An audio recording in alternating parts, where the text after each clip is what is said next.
right, welcome to the KIRO Radio Rundown, the only show where we get every KIRO Radio host's take on the biggest stories of the week. I'm Jake Rummel, your tour guide on the safari that is the KIRO Radio landscape.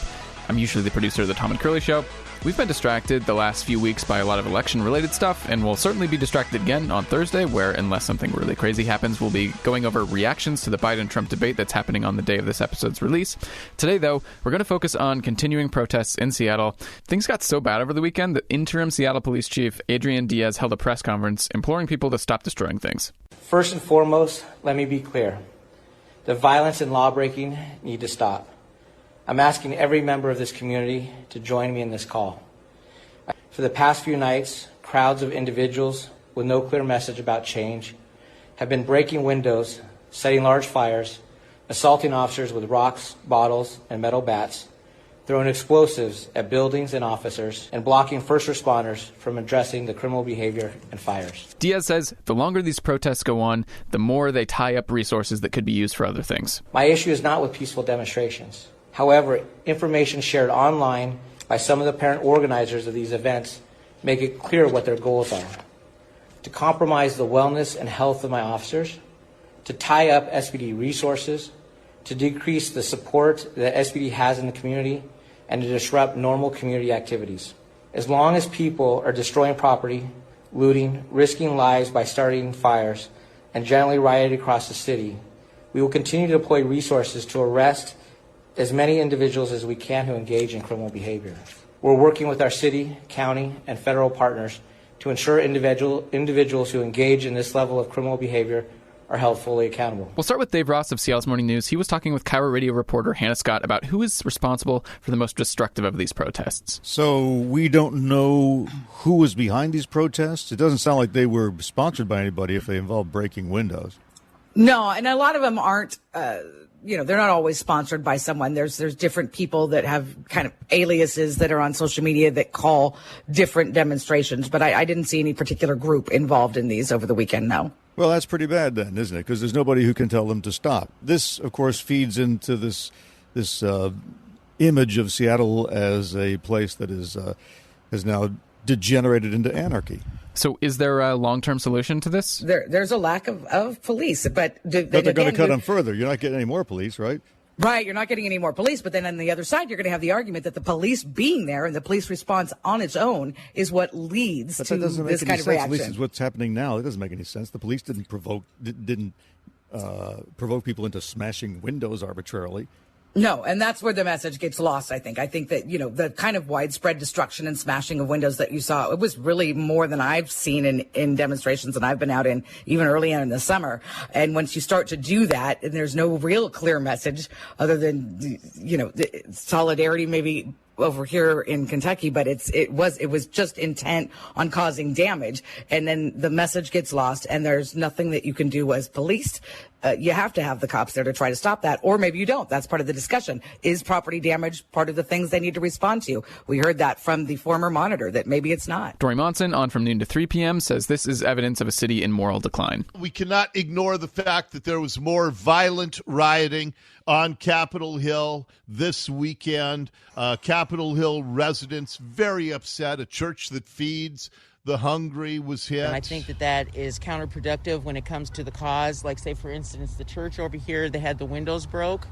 That church fed everybody in this park like last summer. This is a big I told you so. I told you that the next first target was the police. The next two targets are going to be our schools and our churches, because to this radical Marxist left, and remember, communism you can't even be an agnostic.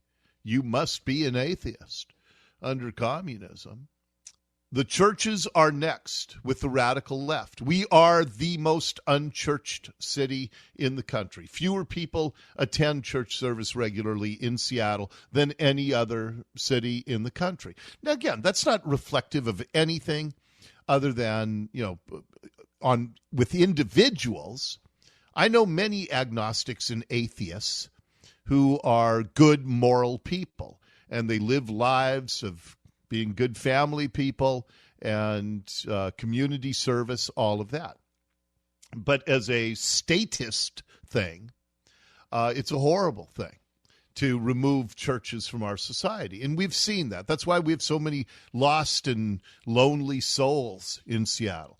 We have so many people with gaping holes in their souls because we don't have the things that connect communities, and that's your schools and your churches. We have fewer kids than any city in the country, and we have fewer church attendance less church attendance than any city in the country.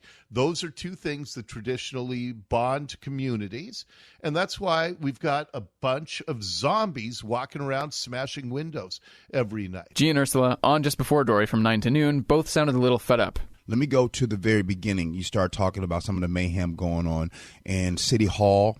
So there was some damage done, right? Give folks felonies. It's a felony. Let me explain. If I attack a federal agent, is that a felony? Mm-hmm. Yes. If you attack a federal building, it's a felony. Look, I'm tired of coming on every single day. We are talking about people out in the streets wrecking things. We're talking about federal buildings and being destroyed. Come on, stop with this stuff. Police officers being attacked. Hey, let's stop. Police officers also rolling over the necks of other people. Yeah, that's another story too. But just real clear, real simple. Let's start handing out felonies to some of these people. If you want to attack a federal building, then you need to take federal consequences. Now, you heard the police chief. He says, we don't have the number of officers available, so we had a delayed response to that because we're too busy dealing with people setting fires, breaking windows. This is why this rioting needs to stop, and I think police do need to take a zero-tolerance approach. At this point, I'm not calling these people protesters. These are anarchists, and I don't use that word lightly. I mean, but at this point, one of the people arrested was this 19-year-old from Kirkland. I'm sure his reasoning has nothing to do with Black Lives Matter and everything to do with just trying to cause pain and destruction. Tom and John kind of similarly tried to grapple with when all these protests might finally start to fizzle out. Once again, they're speaking to reporter Hannah Scott. You mentioned Occupy movement. You sat there with those losers for like 4 months, and finally it just went away. It just fizzled away. It just fizzled away. And after a while, these people, this ends up fizzling away. I guess I assume the people that did it in May, maybe they've all gotten jobs or the money has run out. Because how do you do this every single night? These people are unemployed, or their mom and dad, maybe it's some kid who lives somewhere in the suburbs, and mom and dad are paying for them to go out there and do this stuff. But does it just fizzle away? I mean, after a while, don't you just sort of get tired of just smashing things and setting things on fire and screaming just mindless sort of mob chants? Doesn't it just go away like Seattle, Occupy? No. All right. And I was literally just thinking about this. I was trying to remember how many months the Occupy movement was. And it really, I think after a few months, it fizzled quite a bit. And there was still just kind of some hangers on for several weeks. They were all camped up out at Seattle Central College. This seems to have sustained itself a bit longer than that, as far as numbers go, a little bit larger crowds. But I think there's something very different about this, because there is a very, very real feeling. And some of the, and I say Black Lives Matter not as part of the group, but the supporters of Black Lives Matter messaging, who are out there in these demonstrations, like your morning march and your every night march that go out, and those kind of folks, they are definitely all about seeing this overall change where you have fewer police and that those dollars get put into the Black community, and all about the decades and centuries of mistreatment of people of color. So that fight, I don't think it goes away quite as easily as the Occupy movement. Last thing on this, I also appreciated Tom Tangney asking what good Diaz's press conference does anyone. Hannah, what good is it for the interim police chief to say, hey, I don't want violence anymore? I mean, I assume that hasn't wanted violence from the beginning. Now he's serious, Tom. I will turn this car around. I swear, I will turn this city around, and we will go back home, and no one's going to the candy store. I think a couple of things. One, you cannot let that many 4 or 5 days of sustained violent protests go on in your city when you are the police chief without coming and saying something to the cameras. So I think it was a necessity. Okay, good.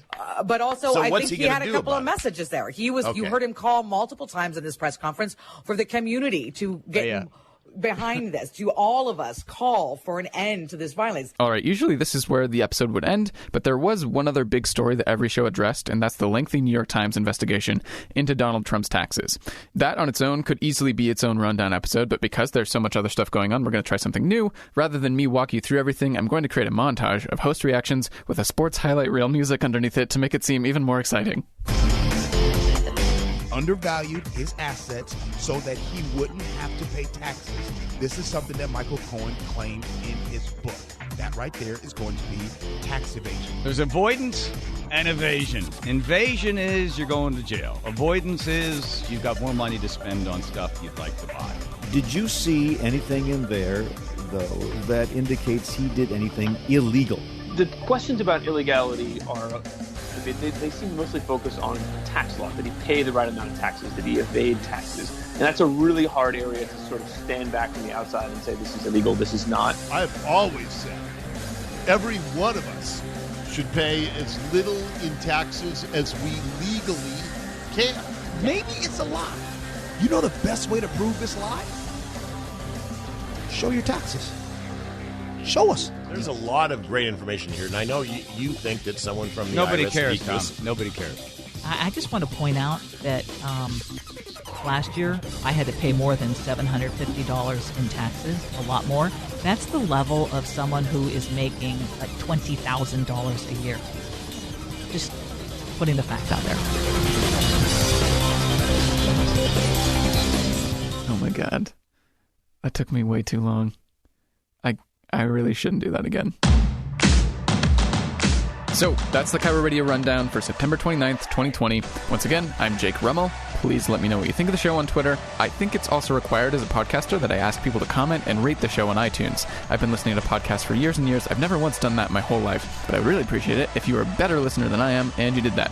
Thanks again for listening. You don't always have time to listen to every KIRO Radio show, but you'll always have time for the KIRO Rundown.